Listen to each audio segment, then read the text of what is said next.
മലയാളക്കര ആകെ ഇപ്പോൾ ഉറ്റുനോക്കുന്നത് യമനിലെ ജയിലിൽ കഴിയുന്ന നിമിഷപ്രിയയുടെ മോചനം സാധ്യമാകുമോ എന്നാണ്. നിമിഷപ്രിയയുടെ മോചനത്തിനായുള്ള കഠിന ശ്രമങ്ങൾ യമനിൽ തുടരുമ്പോൾ അതിന് വിലങ്ങുതടിയാകുന്ന തരത്തിൽ സോഷ്യൽ മീഡിയ വഴി പ്രചാരണം ശക്തമാവുകയാണ്. കൊല്ലപ്പെട്ട തലാലിന്റെ സഹോദരന്റെ ഫേസ്ബുക്ക് പോസ്റ്റിന് താഴെ ഉൾപ്പെടെയാണ് മലയാളികളുടെ കമന്റുകൾ നിറയുന്നത്. നിമിഷപ്രിയയുടെ മോചനത്തിനെതിരെ യമൻകാർക്കിടയിൽ വികാരം ഇളക്കിവിടുന്ന രീതിയിലാണ് മലയാളികളുടെ കമന്റുകൾ. നിമിഷപ്രിയയ്ക്ക് മാപ്പ് നൽകരുത്, നിങ്ങളുടെ സഹോദരന് നീതി കിട്ടണം, അതുവരെ പോരാടണം തുടങ്ങിയ കമന്റുകളാണ് തലാലിന്റെ സഹോദരനായ അബ്ദുൽ ഫത്താഹ് മെഹ്ദിയുടെ ഫേസ്ബുക്ക് പോസ്റ്റുകൾക്ക് താഴെയുള്ളത്.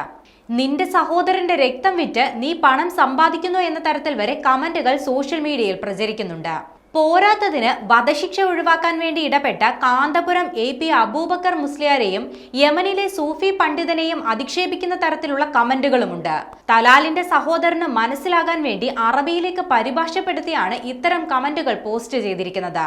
മാത്രവുമല്ല, കേരളത്തിൽ നടക്കുന്ന ചർച്ചകൾ അറബിയിലേക്ക് പരിഭാഷപ്പെടുത്തി ചിലർ തലാലിന്റെ ബന്ധുക്കൾക്ക് അയച്ചു കൊടുക്കുന്നുമുണ്ടെന്നും ആക്ഷൻ കൗൺസിൽ ഭാരവാഹികൾ പറഞ്ഞു. ഇത്തരം കാര്യങ്ങൾ നിമിഷപ്രിയയുടെ മോചനത്തിന് തടസ്സമാകുമെന്നാണ് ആശങ്ക. നിമിഷപ്രിയയുടെ മോചനത്തിൽ ആദ്യം മുതൽ തന്നെ തലാലിന്റെ സഹോദരൻ എതിർപ്പ് പ്രകടിപ്പിക്കുകയാണ്. അദ്ദേഹത്തെ അനുനയിപ്പിക്കാനുള്ള ചർച്ചകളാണ് ഇപ്പോൾ യമനിൽ പുരോഗമിക്കുന്നത്. അതിനിടയിലാണ് ഇപ്പോൾ നിമിഷപ്രിയക്കെതിരെ സോഷ്യൽ മീഡിയ വഴി ശക്തമായ പ്രചാരണങ്ങൾ നടക്കുന്നത്.